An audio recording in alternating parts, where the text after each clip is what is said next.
Well, hello and welcome to a Thursday Daily Dominion. We have another prosperity kingdom, this time mixed with alchemy, and that's it. This is looking like it's going to be quite the interesting kingdom. Let's see where it takes us, and as always, feel free to skip to the next timestamp if you are bored of me going over the cards one by one. So let's start with that. Let me get rid of myself here. We have University.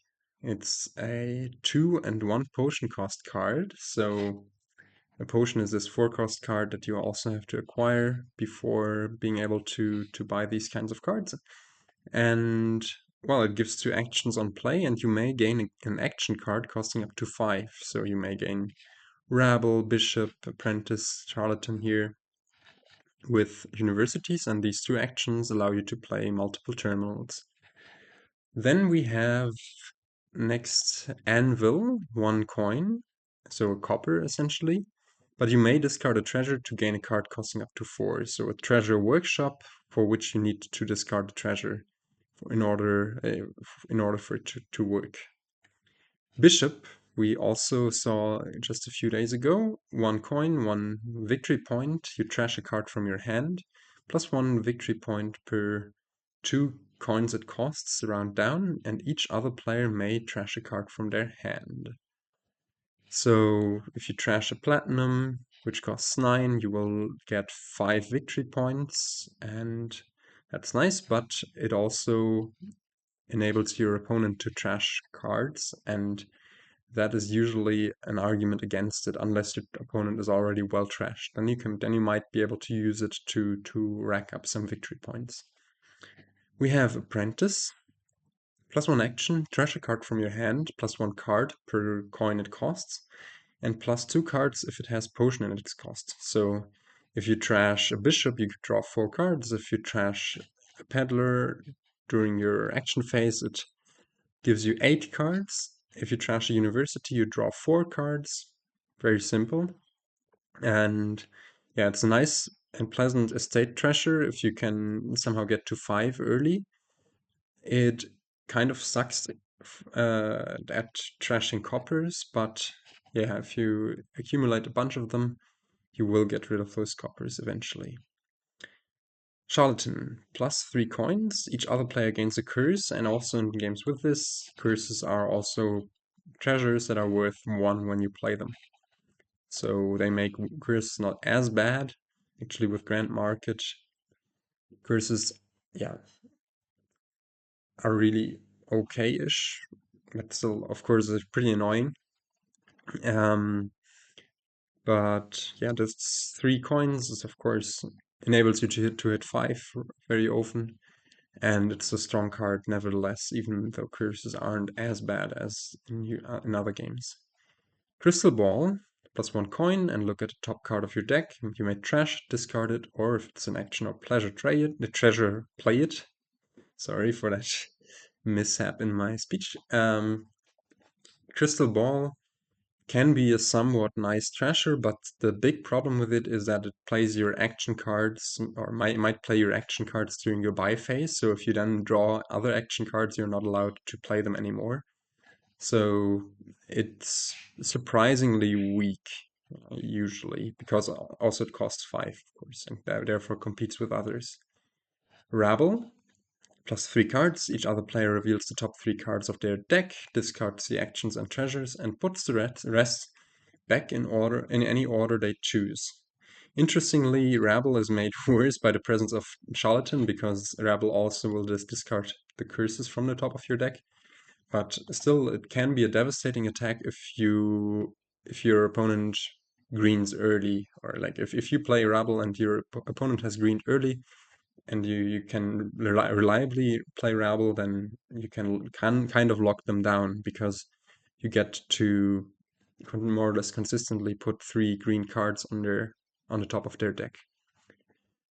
Next up we have Horde, plus 2 coins, and this turn when you gain a victory card, if you bought it, gain a gold. So whenever you buy a colony, having a horde in play, you also gain a gold, which can be nice with Apprentice for trashing.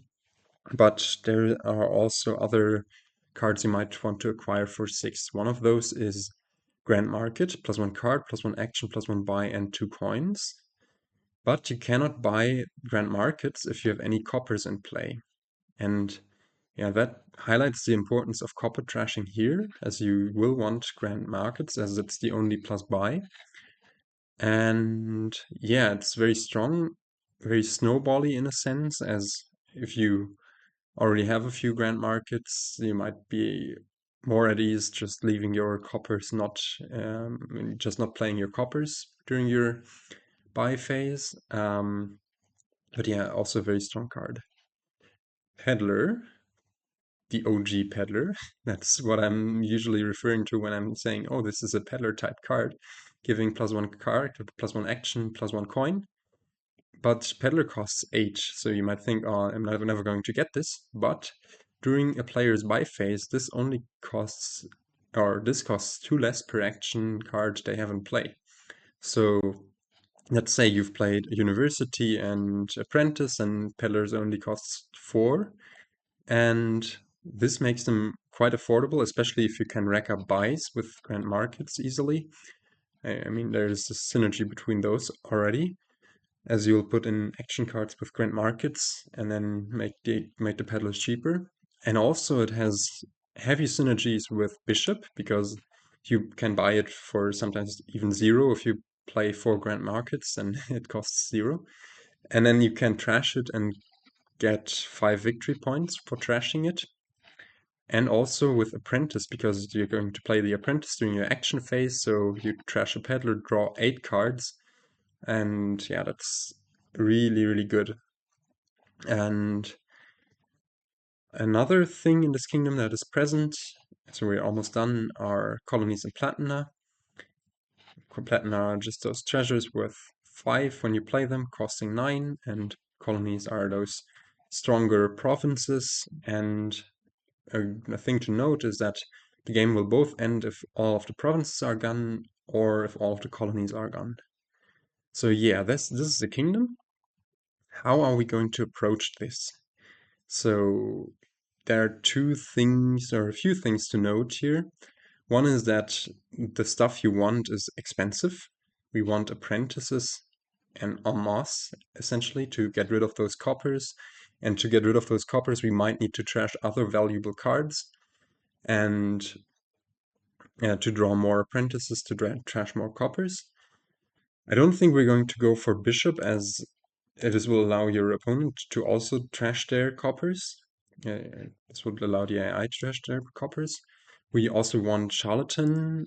Maybe the first 5 is going to be an apprentice, but then soonish we should also look into getting Charlatans and hope that our opponent is not going to curse us all too much, because, well, copper trashing isn't great with Apprentice, and so is curse trashing.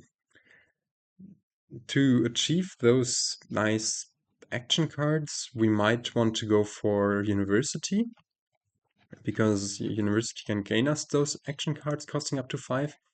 Universities cannot gain us Peddlers, but if we can buy Peddlers somehow in our buy phase and then apprentice them for a bunch of draw, we might accelerate quickly. And so this would be what we'll go for early. Rack up a few apprentices, rack up maybe 1 or 2 universities. We also want the universities, as they are the only source of plus action, I think.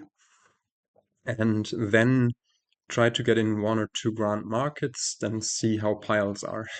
Because with Charlatan in the kingdom and with universities in the kingdom, potentially, I don't know whether I will go for them, but if both of us go for universities, have 1 or 2 in them, then the apprentices might pile, the curses might pile if a lot of charlatans are played. And then if you continue playing universities, the only choices are bishops, rabbles, and charlatans. And for those, usually charlatans or rabbles are the go-to things. So those might also pile. And also peddlers, if we can get our hands on a few grand markets. And I expect this game also to be somewhat snowbally, in that if you get thin early, you will be able to draw your deck and curse your opponent a bunch, and disabling them from getting thin as quickly as you are. So we really want to hit 5 early to get an apprentice in. And yeah, if we look at the kingdom plot, we see, well, because of Platina and colonies, there's a bunch of LVP. Also, bishop helps with that, and yeah, there's everything an engine might ever want: draw, village, thinning, and gains. But yeah, the thinning is expensive or helps your opponent. The gains have that lock behind the potion, or well, Hoard can also gain you gold, or Grand Markets can only be unlocked once you've gotten rid of your coppers or have enough money without the coppers to buy one. Anvil might come in a little later. I think it might be nice to pick up peddlers while we at a point where we don't have access to Grand Markets yet. But it doesn't make sense to go for them early, as peddlers will only become available for anvils as a target once we've gotten rid of our and once we reliably can put 2 or more actions in play. So yeah, the extra gains are a bit tricky. Um, there's quite a strong attack in Charlatan, even though the curses aren't super bad. I mean, they're still super bad in that they just slow you down, slow down your trashing. So opening wise, on the 5-2, there's a real thought about just going Charlatan, because Charlatan will allow you to early also hit 5, and going with the apprentice can lead to some sad situations where the apprentice misses the estates, okay, but also you might trigger an unfortunate shuffle without. So because you have 10 cards in the beginning, if you only buy apprentice turn 1 or turn 2, you'll have 11 cards, and if you play apprentice trashing an estate, you will trigger another shuffle, either without it if you find it in your turn 4 hand, or maybe without the card you desire to buy, like the potion that you would like to get in. So on the 5-2, I might just opt to go for Charlatan, just to slow down the opponent, and then buy an apprentice immediately and try to also put in a potion. But we don't have the 5-2 here. We have the 3-4, which is equivalent to the 4-3, and there are 2 options for us. We could either go for a silver potion to try to hit a university very early, or just silver and saying, oh well, we really want to hit 5 early. And I think actually I like the silver opening a tad more. I mean, with perfect draws, if you like turn 3 see 2 and potion, and turn 4 see 5 somehow with the silver. Of course, having a university and an apprentice in at that point is huge. But if we miss the 5 with the apprentice, we might get incredibly behind and trashing. So that's why I like to go for the silver stuff first, and then go for the potion later. Let's see what the AI does here. It goes for silver bishop, interesting. So it doesn't go for the potion as well. Might help us trash cards. So we hit 4 here, which is not great. We might not hit 5 next turn. But still, let's put in a potion here. We do hit 5, amazing. AI also gets in a potion. Unfortunately, it doesn't play its bishop before we get to shuffle. So let's put in this apprentice. Let's trash. I think we want to trash the estate nonetheless.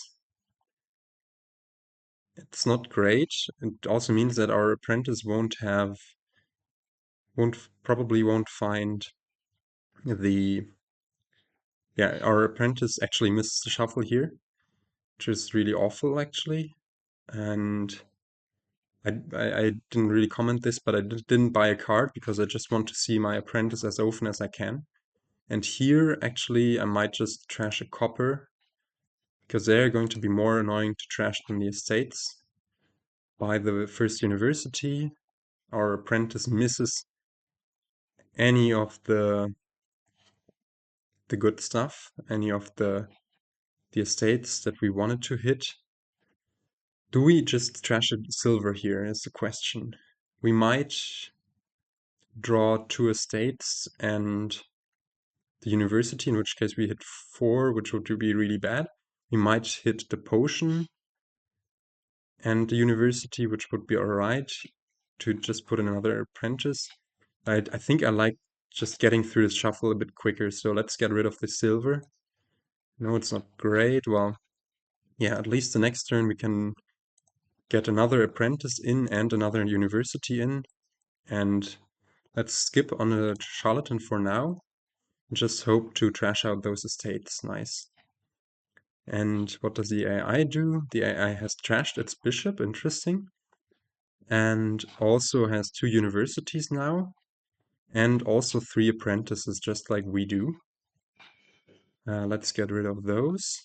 And now, at this point, I think I like putting in a peddler. Next turn, we are going to hopefully see the third apprentice. We have 2 universities down there and a potion. I think we will want to get rid of the potion.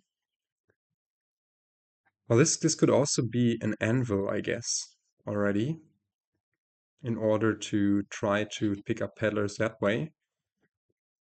But trashing a peddler, drawing a bunch, just getting our deck to a point where we can just trash out a bunch of coppers is the desirable outcome, I think. So let's get another apprentice here to put in the shuffle, trash this potion. I think 2 universities, 2 extra actions are good enough.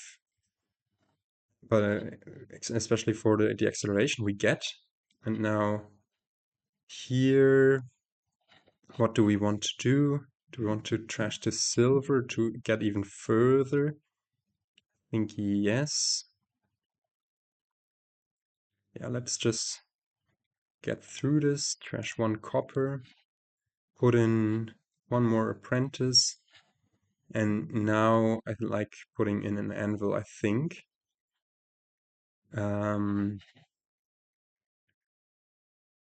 Yeah, it's all about that sweet, sweet cycling. So here, actually, I'm trashing an apprentice. Now here, I don't think trashing the other apprentice makes sense. Let's deny the AI of some apprentices, and next turn our universities can start gaining charlatans, and then we will be able to pick up grand markets. But yeah, here we can trash a peddler, and finally we'll be able to trash out a few coppers. Now we have 5. The AI only got its hands on 3 apprentices, which is great. We can draw here. Can now gain 2 charlatans, trash 1 apprentice, and trash out those coppers. Play those charlatans, play the anvil. This is coming together really nicely, actually. And get this grand market in for the plus buy. Now, the AI is playing Rabble, which is not phasing us much because we don't have any victory cards in our deck.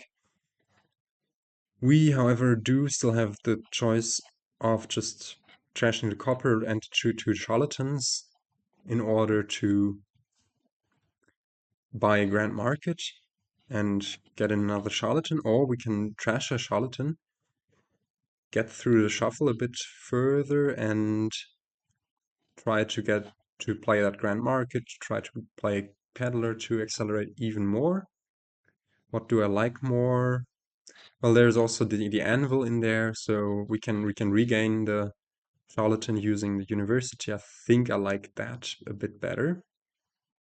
Now here, actually, what has the AI discarded? I should have paid more attention. There's an apprentice, a university, and a grand market in there.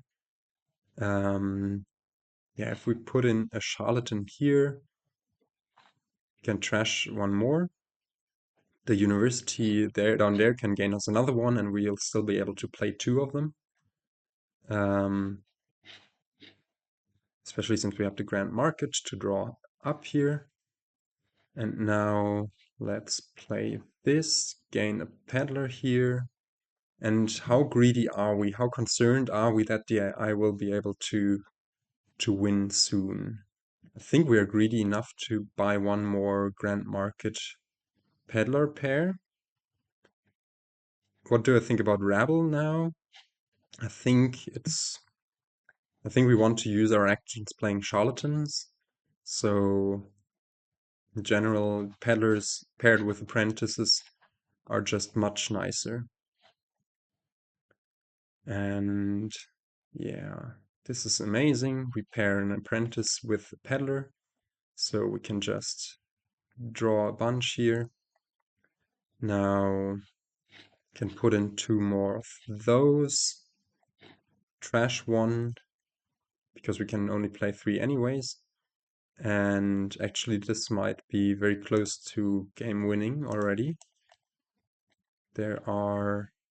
actually, let's get rid of this curse. There are 4 peddlers left. Now only 3 to curses. We're not quite there to win yet. Actually, we're just... yeah, we are 2 gains short, but we can just colony. And let's play it safe and duchy here with the colony. And put in another peddler. And next turn we should, in principle, if we don't dud here, we should be able to pile out. And the AI also does treasure the peddler here. Does cycle us towards our green cards a bit more.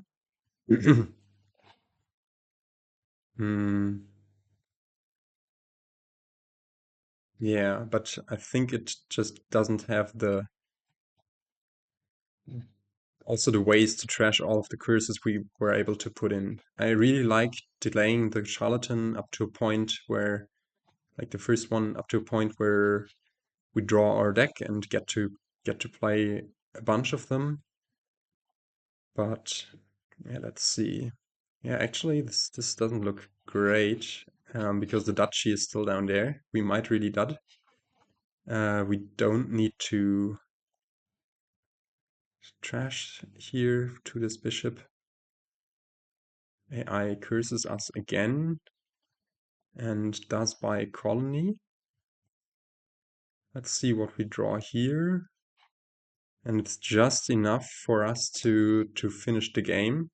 But actually AI got really, really close just because we didn't find any of our apprentices here. Yeah, we get to gain those last cobblers. We are in a point lead. But that was scarily close in the end.